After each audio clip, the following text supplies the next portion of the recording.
This season, Luther Williams Field has seen its share of walk-off victories, courtesy of the Macon Bacon. But 50 years ago, the field hosted another walk-off, one that gave the Mount DeSales Academy Cavaliers a very unlikely state championship. When three of the team's players returned to Luther Williams Field a half-century later, they remembered the game like it was yesterday. I just believe that that team from '68 played with a lot of heart and soul. After winning a state championship in 1966 and finishing as the state runners-up in '67, the Cavaliers had a long road ahead of them to make it back to the championship in '68. They lost 8 seniors from the year before to graduation and didn't play a region schedule in the regular season. We ended up playing all the big schools and making it during the regular season and had some really awful luck. A lot of close games that we lost.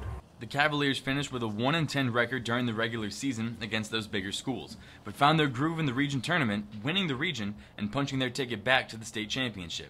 But there were still obstacles the Cavs had to overcome. In a double elimination state tournament, they lost their first game to Stewart County, prompting a necessary team meeting in the clubhouse at Luther Williams Field. We had a team meeting in one of these clubhouses back in the back, and I think everybody just focused in and said, we're better than this. And we played the rest of that tournament like we were on fire. And that fire took them all the way to the championship round, where they faced Putnam County, the team that had beaten them in the state championship the year before in 1967. Needing only one win to secure a second straight title, Putnam County came into this game ready to celebrate.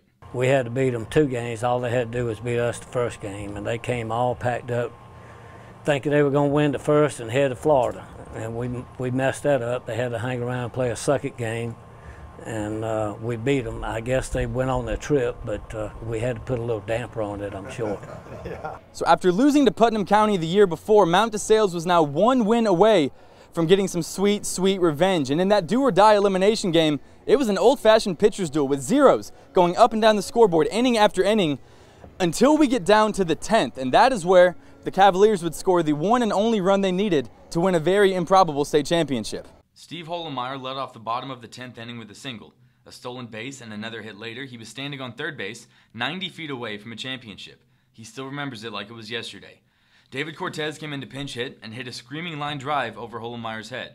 Ball goes right down the third baseline, and I take off running for home plate.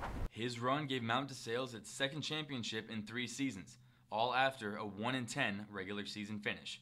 Today, Hollemeyer, Hatcher, and Pierce are all enshrined in the Cavalier Sports Hall of Fame, and that championship trophy is still proudly on display, along with all the others, but that trophy from 1968 will always be one of the most special. In Macon, Cam Gaskins, WGXA Sports.